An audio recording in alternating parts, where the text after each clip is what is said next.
ఈ దినమునకై ఏర్పాటు చేయబడిన ఆరాధన పాఠ్యభాగము కీర్తనలు 138 ఉత్తర ప్రత్యుత్తర పాఠ్యభాగముగా మనతో చదివించి మనకు ఆరాధన వాక్యాన్ని అందించవలసిందిగా సహోదరి కవిత గారిని ప్రేమపూర్వకంగా ఆహ్వానిస్తున్నాను.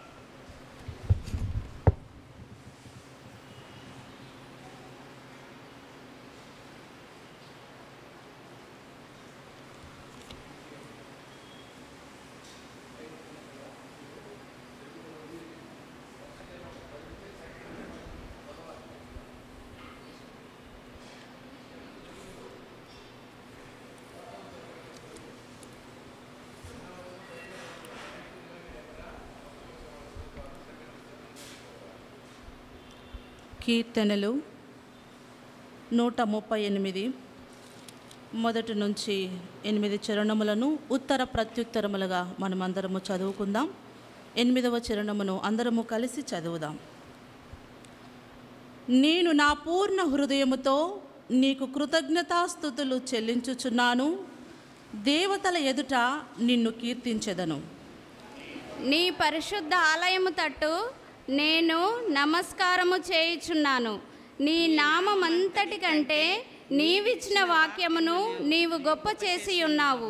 నీ కృపా సత్యములను బట్టి నీ నామమునకు కృతజ్ఞతాస్తుతులు నేను చెల్లించెదను. నేను మొరపెట్టిన దినమున నీవు నాకు ఉత్తరమిచ్చితివి, నా ప్రాణములో త్రాణ పుట్టించి నన్ను ధైర్యపరచితివి. యెహోవా, భూరాజులందరూ నీవు సెలవిచ్చిన మాటలు విని నీకు కృతజ్ఞతాస్తుతులు చెల్లించెదరు.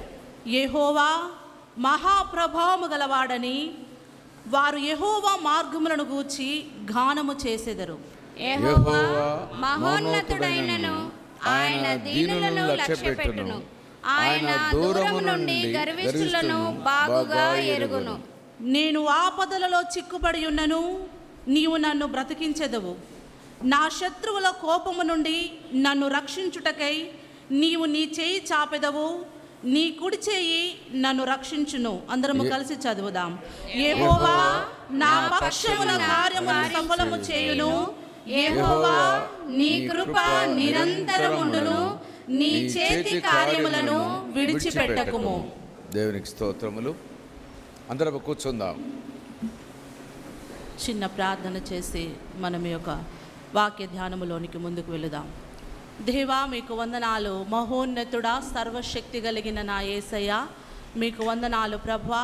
ఈ దినాన కీర్తనకారుడైనటువంటి నీ భక్తుడు, నీ హృదయానుసారుడైన దావీదు గారు రచించినటువంటి కీర్తనలను మేము ధ్యానించబోతుండగా నీవు మాతో ఈ దినాన సూటిగా మాట్లాడండి. దేవా, మమ్మల్ని సంధించమని ప్రార్థిస్తున్నాం. నీ వాక్యము రెండంచులు కలిగిన ఖడ్గము, అది కీళ్లను మూలుగులను విభజించునంత మట్టుకు దూరుతూ వెళ్ళు కార్యము జరిగించేది గనక ఈ దినమున నీ వాక్యం అనే ఖడ్గము ద్వారా మేము ఎక్కడ సరిచేయబడాలో అక్కడ మమ్మల్ని సరిచేసి నీ మహిమ కొరకే మమ్మల్ని వాడుకొనుమని యేసుక్రీస్తు పరిశుద్ధ నామమున ప్రార్థించి అడిగి వేడుకొనుచున్నాము తండ్రి, ఆమెన్. నజరేయుడు, పునరుత్థానుడు, సజీవుడు, సకల యుగములలో రాజయున్నవాడు, అక్షయుడు, అదృశ్యుడైన యేసు ప్రభుల వారి ఘనమైన, శ్రేష్టమైన, ఉన్నతమైన, అతి పరిశుద్ధమైన నామములో మీ అందరికీ వందనాలు. లైవ్ చూస్తున్న వారికి, అలాగే సంఘం అనే సహవాసముగా కూడి వచ్చిన అందరికీ యేసు ప్రభుల వారి అతి శ్రేష్టమైన నామములో మీకు నా యొక్క వందనాలు తెలియజేస్తున్నాను. ఈ దినమున కీర్తనకారుడటువంటి దావీదు గారు రచించినటువంటి 138వ కీర్తన, ఇది చాలా అద్భుతమైనటువంటి కీర్తన. ఇది నాకు దాదాపు భాస్కర్ అన్న గారు చెప్పినప్పటి నుండి నేను సోమవారం నుంచి ఈ యొక్క వాక్యాన్ని చదువుతూనే ఉన్నాను. దేవా, నాకు ఈ కీర్తన ఏమీ అర్థము కావడం లేదు, నీ కృప నాకు అనుగ్రహించండి.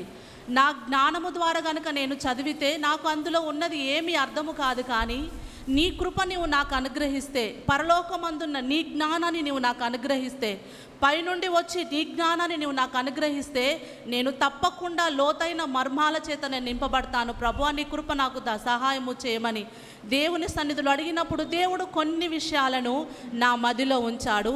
అవి ఈ దినాన మనమందరము కలిసి దేవుని నామాన్ని ధ్యానిస్తూ ఆయన నామాన్ని గణపరచుదాం. 138వ ఈ యొక్క కీర్తనలో ఈ యొక్క మొదటి వాక్యము, నేను నా పూర్ణ హృదయముతో నీకు కృతజ్ఞతాస్తుతులు చెల్లించుచున్నాను. నేను నా పూర్ణ హృదయముతో అంటే అందులో ఇంకా దాచుకొని కానీ కొంచెముగా కానీ ఇంకా అసంపూర్ణముగా ఉన్నది ఏదీ లేదు, కానీ నా పూర్ణ హృదయముతో అంటే నా మనస్సులో నిన్ను గూర్చి నేను ఏమనుకుంటున్నానో, నా జీవితంలో నిన్ను గూర్చి నేను ఏమి పొందుకున్నానో, నా జీవిత అనుభవంలో నీవు నాకు ఏమి నేర్పించావో దాన్నంతటిని కలిపి దాన్నంతటిని పోగు చేసి నా కృతజ్ఞత భావము, నా హృదయములో ఉన్న కృతజ్ఞత భావముతో నా పూర్ణ హృదయముతో నీకు కృతజ్ఞతాస్తుతులు చెల్లిస్తానయ్యా అని దావీదు గారు ఈ యొక్క వాక్యములో తెలియజేస్తున్నాడు. అయితే ఇక్కడ కొన్ని మాటలను మనం ఈ దినాన తెలుసుకుందాం. మీ అందరికీ తెలిసినటువంటి మాటలే. ఆత్మీయ తండ్రి గారు, సంఘ కాపరి గారు, లేకపోతే వాక్యాలను ధ్యానిస్తూ చెబుతున్నవారు అనేక మార్లు కొన్ని మాటలు మనకు వివరించి చెప్పారు. ఏంటి అంటే స్తుతి, ఆరాధన. నేను అనుకుంటాను, దేవుణ్ణి గనక మనం యేసయ్యా నీకెవరంటే ఇష్టమయ్యా అని యేసయ్యను గనక మనం అడిగితే ఆయనను ఆరాధించే వ్యక్తులలో వెంటనే యేసయ్య చెప్తాడు ఎవరనంటే నాకు దావీదంటే చాలా ఇష్టం అని చెప్తాడు. ఎందుకంటే దావీదు గారు దేవుని యొక్క హృదయానుసారుడు, ఆయన ప్రియుడు, ఆయనకిష్టమైన వాడు. అన్ని విషయములలో దేవుని నామాన్ని ఘనపరుస్తూ దినమునకు 7 మార్లు ప్రార్థిస్తూ తన పాపములను తన తప్పిదములను కప్పిపెట్టకొనకుండా దేవుని సన్నిధిలో ఒప్పుకున్న వ్యక్తి గనక వెంటనే యేసయ్య చెబుతారు నాకు దావీదంటే చాలా ఇష్టము అని. అందుకనే దావీదు గారి జీవితము గురించి మనం ఎన్నో విషయాలు నేర్చుకోవచ్చు. ఎన్నో అనుభవాల గుండా తన జీవితాన్ని తాను వెళ్ళబుచ్చుతూ తాను మనకు కొన్ని పాఠాలను నేర్పిస్తున్నాడు. అయితే ఈ యొక్క స్తుతి, ఆరాధన ఇది మీరందరూ చాలా సందర్భాలలో విని ఉంటారు. అయితే స్తుతి, ఆరాధన లేకపోతే ఈ దినాన దావీదు గారు కృతజ్ఞతా స్తుతి అన్నటువంటి మాటను మనకు తెలియజేస్తున్నాడు. అయితే ఈ కృతజ్ఞతా స్తుతి అన్నది ఇది మనము ప్రతి దినాన దేవుని సన్నిధిలో చేయవలసి ఉన్నది. కృతజ్ఞతా స్తుతి. అయితే మనము ఉదయము లేచినది మొదలుకొని మనము పడుకునేంత వరకు మన దినచర్యలో విశ్వాసమును బట్టి దేవుని కృప ద్వారా మనం ఏమైతే పొందుకున్నామని అనుకుంటామో వాటన్నింటిని బట్టి దేవునికి కృతజ్ఞతలు మనము చెల్లించే వారమై ఉన్నాము. హల్లెలూయా. ఏమని మనము కృతజ్ఞతలు చెల్లించాలి? వేకువనే లేవగానే దేవా నీవు నాకు ఆరోగ్యాన్ని, ఆయుష్ను నీవు నాకు అనుగ్రహించావయ్యా ఈ దినాన. ఈ దినము ఇది మొదలుకొని నేను పడుకునేంత వరకు నేను తినే ఆహారము కావచ్చు, వేసుకునే వస్త్రము కావచ్చు, ఉంటున్న గృహము కావచ్చు, లేకపోతే నేను కలిగి ఉన్న స్థితి కావచ్చు, ఉద్యోగము కావచ్చు, ఆస్తి కావచ్చు, ఐశ్వర్యము కావచ్చు, వీటన్నింటి విషయంలో నీ కృతజ్ఞతలయ్యా అని మనం చెల్లించాలి. అదే రీతిగా అన్ని మంచి విషయాలలోనే దేవుని కృతజ్ఞతలు చెల్లించాలా? లేదు. మన దుఃఖ సమయంలో కూడా, మన కష్టకాలములో కూడా, మనము కృంగిపోయిన స్థితిలో కూడా, మనము వేదనలో ఉన్నప్పుడు కూడా, ఇతరులు మనల్ని నిందించినప్పుడు కూడా, ఇతరులు మనల్ని అవమానపరిచినప్పుడు కూడా, ఇతరులు మనల్ని వేలెత్తి చూపించి చేయని తప్పుకు మనపై నేరము మోపినప్పుడు కూడా మనము కృతజ్ఞతలు చెల్లించాలి యేసు ప్రభుల వారికి. ఎందుకంటే అన్ని విషయములో కృతజ్ఞతాస్తుతులు చెల్లించుట ఇది మీ విషయములో దేవుని చిత్తము అని తెస్సలోనికీయులకు రాసినటువంటి మొదటి పత్రిక 5వ అధ్యాయములో అపోస్తుడైన పౌలు గారు తెలియజేస్తున్నారు. కనుక ఉదయము లేచినది మొదలుకొని మనము రాత్రి పడుకునేంత వరకు అన్ని విషయములో దేవునికి కృతజ్ఞతాస్తుతులు మనము చెల్లించాలి. హల్లెలూయా. ఇది మన ప్రతిదిన చర్యగా ఇది ఉండాలి. అలాగే ఆరాధన అంటే కేవలము దేవుని నామాన్ని మాత్రమే గొప్ప చేస్తూ ఆయన నామాన్ని వర్ణించడమే ఆరాధన. హల్లెలూయా. అందరికీ అర్థమైందని నేను అనుకుంటున్నాను. దేవుని నామాన్ని గొప్ప చేస్తూ ఆయన యొక్క మహిమను, ఆయన యొక్క ఔన్నత్యాన్ని, ఆయన సార్వభౌమాధికారాన్ని, ఆయన గొప్పతనాన్ని మాత్రమే వర్ణించడము ఆరాధన. హల్లెలూయా. అయితే ప్రకటన గ్రంథములో 4వ అధ్యాయము 8 నుంచి 11 వచనాలలో 4 జీవులు, 24 పెద్దలు, పరిశుద్ధుడు పరిశుద్ధుడు పరిశుద్ధుడని మానక రాత్రింబగళ్ళు దేవాది దేవుణ్ణి ఆరాధిస్తున్నారు. అయితే దేవా, నీవు మహాబలము కలిగిన వాడవు, నీవు మహిమ ఘనత ప్రభావములకు అర్హుడవయ్యా అని దేవుని యొక్క ఔన్నత్యాన్ని, దేవుని యొక్క గొప్పతనాన్ని వర్ణిస్తూ వారు పరలోకమందు ఆరాధిస్తున్నారు. అయితే ఈ ఆరాధన దేవుని యొక్క నామాన్ని ఘనపరుస్తుంది. అందుకనే వీరు ఆరాధన చేసేవారుగా ఉన్నారు. హల్లెలూయా. ప్రకటన గ్రంథము 11, 16, 17 వచనములో కూడా నీవు మహాబలమును స్వీకరించి ఏలుచున్నావయ్యా, నీకు కృతజ్ఞతాస్తుతులని 24 పెద్దలు దేవాది దేవుని నామాన్ని ఘనపరుస్తున్నారు. అయితే మనము కూడా మన యొక్క దేవుని నామాన్ని, ఆయన ఏమై ఉన్నాడో ఆయన గొప్పతనాన్ని వర్ణించడమే ఆరాధన. అయితే ఈ భూలోకములో మనం ఉన్నప్పుడే దేవుని నామాన్ని గణపరచకపోతే పరలోకములో చేరిన తర్వాత మనం ఏమని ఆయన నామాన్ని గణపరచగలం? ఏమని ఆయనను స్తుతించగలం? ఆయన ఏమై ఉన్నాడో మనకు తెలియకపోతే మనం ఎలాగో ఆయనను స్తుతించగలము? మన హృదయము నిండిన దానిని బట్టి నోరు మాట్లాడుతుందంట. హల్లెలూయా. మన హృదయము చెడు తలంపులతో నిండి ఉంటే చెడ్డ మాటలే పలుకుతాం. ఒకరిని బాగా టార్గెట్ చేసామనుకోండి, వాళ్ళని ఎట్లయినా తిట్టాలని అనుకున్నప్పుడు ఎట్లనైనా చేసి వాళ్ళని తిడతాం. మనం మంచితనంగా అయినా తిడతాం, నవ్వుతూ అయినా తిడతాం, లేకపోతే కోపంగానైనా తిడతాం. ఎందుకంటే వాళ్ళ టార్గెట్ అంతా ఎవరు? వాళ్ళని తిట్టాలి అంతే. కానీ మనము దేవుణ్ణి ఆరాధించాలని మన టార్గెట్ ఉంటే మన హృదయంలో స్తుతి మాత్రమే నిండుతుంది. ఆయనను గూర్చిన ప్రభావము కలిగిన మాటలు మాత్రమే మన హృదయములో నిండుతాయి. కనుక హృదయము నిండిన దానిని బట్టి మన నోరు మాట్లాడుతుందంట. మన హృదయము దేనితో నిండాలి? దేవుని యొక్క నామము చేత మన యొక్క హృదయము నింపబడాలి. అప్పుడు మనము దేవుణ్ణి ఎంతగానైనా మనం స్తుతించగలము. మీరు నమ్ముతారో లేదో నాకు తెలియదు, కానీ ఈ దినాలలో గొప్పగా విగ్రహారాధన జరుగుతుంది. మేము గత సంవత్సరంలో వస్తున్నప్పుడు ఇంకా రోడ్లపై చూస్తే అన్ని రక్తపాతాలే ఉంటాయి, ఎక్కడ చూసినా రక్తం ఏరులై పారుతుంది. నేను మా ఊరి దగ్గర మొదలు పెడతా, దేవా ఈ ప్రజలను నీ ఒక్కసారి కనుకరించుమని దేవుణ్ణి స్తుతిస్తూనే నేను ఈ ప్రాంతాన్ని చేరేంత వరకు స్తుతిస్తూనే వస్తాను. అంటే దాదాపుగా మా ప్రయాణము అర్ధగంట పడుతుంది. మేము ఖచ్చితంగా అక్కడి నుంచి ఇక్కడికి రావడానికి అర్ధగంట మా ప్రయాణం పడుతుంది.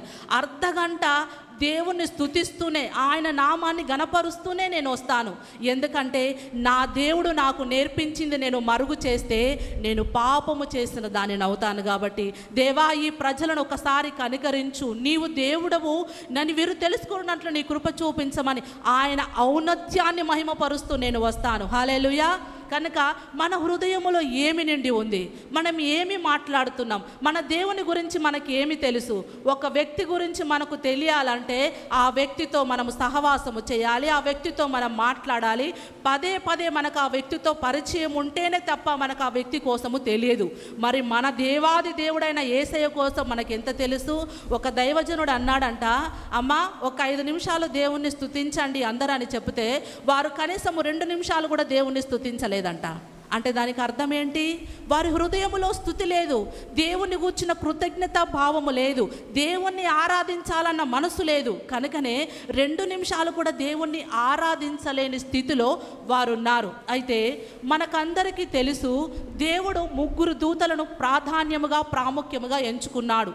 ఒకరు యుద్ధాలు చేసే దూత, ఒకరు వర్తమానాలు తీసుకొచ్చే దూత, ఒకరు దేవుణ్ణి ఆరాధించే దూత. మీ అందరికీ తెలిసినటువంటి విషయము, దేవుణ్ణి ఆరాధించవలసినటువంటి దూత ఏం చేశాడు?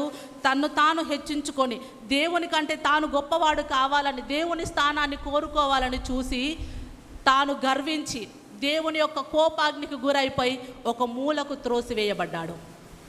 అప్పుడు దేవుని హృదయము నొచ్చుకుందంట, దేవుడు బాధపడ్డాడట. అరే, నన్ను ఆరాధించడానికి నేను ఈ దూతను ఏర్పరచుకున్నానే, ఇంతమందిని నడిపించాల్సినటువంటి ఈ దూత ఇప్పుడు తన్ను తాను హెచ్చించుకొని పడిపోయాడే, ఇప్పుడు మరి ఎలాగూ ఆరాధించేవారు, ఎలాగూ ఆరాధన క్రమాన్ని నడిపించేవారు ఎవరు? నీ దేవుని మనసులో ఆలోచన పుట్టి తన స్వరూపమందు తన పోలిక చొప్పున నరులమైన మనందరినీ చేసుకొని మన ద్వారా ఆయన ఆరాధింపబడాలని ఆశపడుతున్నాడు. హల్లెలూయా. మన ద్వారా తన స్వరూపమందు తన పోలిక చొప్పున చేయబడ్డ మనమందరము ఆయనను ఆరాధించాలని దేవుడు ఆశపడుతున్నాడు. అందుకనే ఈ దినాన్ని మనం ఏమంటాం? స్తుతి ఆరాధన అంటాం.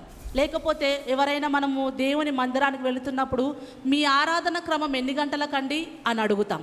మీ ఉపవాస ప్రార్థన ఎన్ని గంటలకండి అని మనం ఆదివారం అడుగుతామా? అడగం. ఇది స్తుతి ఆరాధన చేయవలసినటువంటి దినం కనుక ఇది ఆరాధన దేవుని చేయవలసినటువంటి దినం. మరి ఒకటి, దేవుడు 6 దినాలు పనిచేసి 7వ దినమును విశ్రమించి 7వ దినమును పరిశుద్ధపరిచి దానిని ఆశీర్వదించాడు. హల్లెలూయా. ఎందుకు ఈ 7వ దినాన్ని దేవుడు పరిశుద్ధపరిచాడంటే, పరిశుద్ధుడైన దేవుణ్ణి మనము ఆరాధించి మనము పరిశుద్ధులముగా మార్చబడి పరిశుద్ధుడైన దేవుని సన్నిధిలో మనముండాలని దేవుడు తలంచాడు గనక ఈ దినాన్ని దేవుడు పరిశుద్ధపరిచాడు. హల్లెలూయా. ఈ పరిశుద్ధమైన దినాన్ని పరిశుద్ధుడైన యేసయ్యను మాత్రమే మనం ఆరాధించాలి. మరి యొక్క వ్యక్తిని కానీ మరి యొక్క సందర్భాన్ని కానీ మనం ఎక్కడ మహిమపరచడానికి గణపరచడానికి వీల్లేదు. ఒక యవనస్తురాలికి ఒక ఉత్తరం రాశాడంట. ఆ ఉత్తరం పేరేంటో మీ అందరికీ తెలుసు. ఒక యవనస్తురాలికి ఒక లెటర్ రాశాడంట.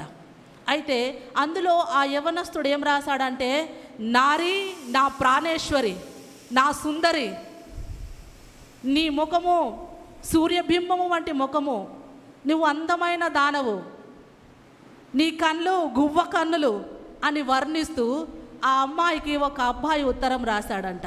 అరే, ఇదంతా ఎక్కడో చదివినట్టుందే ఈ మాటలన్నీ అని చూసి ఆ యవనస్తురాలు పరమగీతం చదివిందట. పరమగీతంలో ఏమున్నాయి?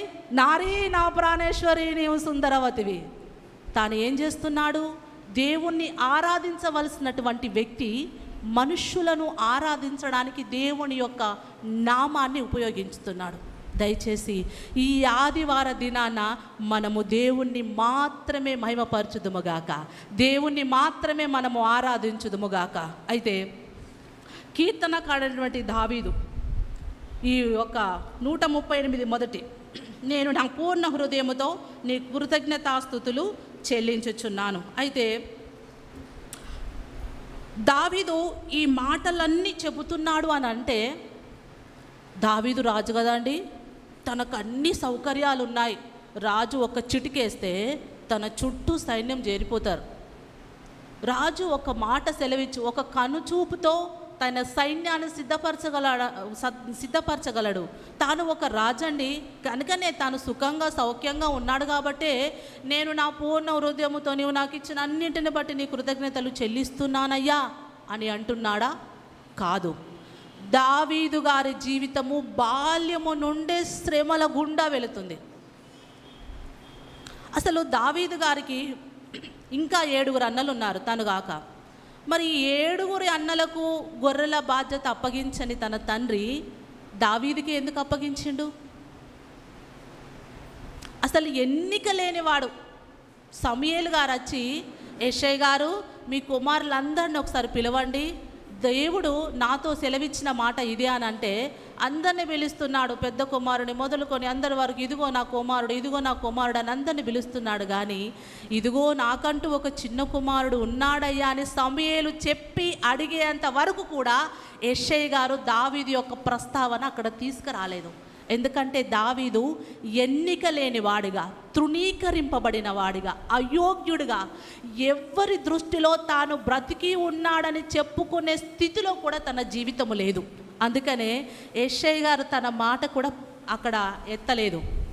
అయితే దావీదు గారి జీవితం ప్రతి విషయములో, ప్రతి సందర్భములో కన్నీటితో కూడినటువంటి జీవితాన్నే తాను గడిపి ఉన్నాడు. అయితే మనము గనక చూస్తే గొర్రెల కాపరిగా ఉన్నటువంటి దావీదు గారు అరణ్యములో, ఆ సింహాల మధ్యలో, ఆ పులుల మధ్యలో, ఆ క్రూరమైన జంతువుల మధ్యలో ఉన్నప్పుడు ఏడుస్తూ, ఒక పక్షి మూలుగుతూ ఎలాగుంటుందో ఒంటరిగా ఉండి దేవుణ్ణి ఆరాధిస్తూ అంటున్నాడు 23వ కీర్తనలో, నీవు నా కాపరివయ్యా, నీవు నాకు తోడుగా ఉంటే నాకే భయము లేదు, నీ దుడ్డు కర్ర నీ దండమును నన్ను ఆదరించును, నా అన్నవారు నన్ను తృణీకరించినా నీవు నాకు కాపరిగా ఉన్నావయ్యా, అందుకు నీకు కృతజ్ఞతాస్తుతులు నేను చెల్లిస్తాను అని కీర్తనలు 23లో దావీదు గారు స్తుతిస్తున్నారు. అబ్షాలోమైన తన కుమారుడు తండ్రి రాజ్యాన్ని తీసుకొని తండ్రిని హతము చేయాలని ప్రయత్నాలు చేస్తున్నప్పుడు కీర్తనలు 3:5లో దావీదు గారు ప్రార్థన చేస్తున్నాడు, నీవే నాకు ఆధారం అని దేవుణ్ణి స్తుతిస్తున్నాడు. తర్వాత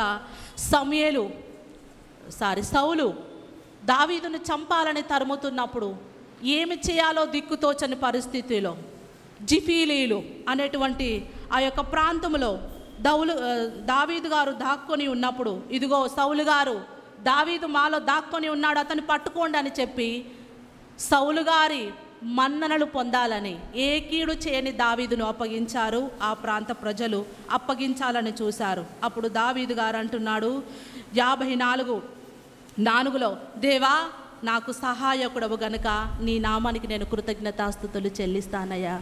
అన్ని విషయములో బెత్షెబాతో పాపము చేసినప్పుడు కీర్తన 51లో అంటున్నాడు, హిమము కంటే నన్ను తెల్లగా కడుగయ్యా, ఎందుకంటే నేను కొంత మురికి చేయబడ్డాను, నేను పాపము చేయబడ్డానని తన అతిక్రమాన్ని దాచుకోకుండా దేవుని సన్నిధిలో ఒప్పుకొని మనకు నేర్పించాడు ఒప్పుకోలు ప్రార్థన చేయడం ఎలాగో అని. దావీదు గారి జీవితంలో ఎన్నో అద్భుతమైనటువంటి విషయాలను దేవుడు మనకు నేర్పిస్తున్నాడు. హల్లెలూయా. అయితే 6 దినాలు మనము దేవుణ్ణి స్తుతించాలి, దేవుణ్ణి ఆరాధించాలి. 6 దినాలు మరి ఒకటి కూడా మనము చేయాలి, విజ్ఞాపన ప్రార్థనలు. స్తుతితో ఆరాధనతో విజ్ఞాపన ప్రార్థనలు కూడా 6 దినాలు మనము పనిచేసి 7వ దినాన్ని మాత్రమే దేవుని నామాన్ని మహిమపరచడానికి ఆయన సన్నిధిలోనికి మనము రావాలి. హల్లెలూయా. అలాగే మనము ఈ 138 మొదటి, నేను నా పూర్ణ హృదయముతో నీ కృతజ్ఞతాస్తుతులు చెల్లించుచున్నాను, దేవతల ఎదుట నిన్ను కీర్తించెదను, నీ పరిశుద్ధ ఆలయము తట్టు నేను నమస్కారము చేయుచున్నాను, నీ నామం అంతటి కంటే నీవిచ్చిన వాక్యము నీవు గొప్ప చేసి ఉన్నావు. హల్లెలూయా. దేవుడు ఒకసారి మాట ఇస్తే దాన్ని మరిచిపోని మాట తప్పని దేవుడు. హల్లెలూయా. మనకు బైబిల్ గ్రంథంలో మన ఎదుట చాలా మందిని దేవుడు ఉంచాడు, ఎందుకంటే వాళ్ళు మనకు మాదిరి. మనం ఎప్పుడైనా దేవుని వాగ్దానము పొందుకున్న తర్వాత ఆలస్యమైతే కొన్నిసార్లు అడుగుతాం, దేవా ఎందుకు నీవు నా వాగ్దానాన్ని ఇచ్చి నువ్వు ఆలస్యం చేస్తున్నావు అంటే వెంటనే దేవుడు మాట్లాడతాడు, నా బిడ్డ ఒకసారి అబ్రహాము జీవితాన్ని నువ్వు చూడు, ఎన్ని సంవత్సరాలు ఎదురు చూశాడు అబ్రహాము గారు? 25 సంవత్సరాలు. నీ 1 సంవత్సరంకే ఆగుతలేవు, 2 సంవత్సరాలకే నీవు ఆగడం లేదు, కానీ అబ్రహాము గారు 25 సంవత్సరాలు ఆగారు. అతన్ని ఎప్పుడైనా నువ్వు చూసావా? అతని గురించి ఎప్పుడైనా నువ్వు ధ్యానించావా అని దేవుడు మనతో మాట్లాడతాడు. కనుకనే దేవుడు వాగ్దానాన్ని ఇచ్చి నెరవేర్చే దేవుడు. అది ఆలస్యమైనప్పటికీ దాన్ని నెరవేర్చకుండా మాట తప్పే దేవుడు కాదు. అలాగే దావీదు గారికి కూడా దేవుడు ఒక మాట ఇచ్చాడు. హల్లెలూయా. మనము చూస్తే 2వ సమూయేలు 7వ అధ్యాయంలో గొప్ప వాగ్దానాన్ని దేవుడు సమూయేలు గారికి ఇచ్చాడు.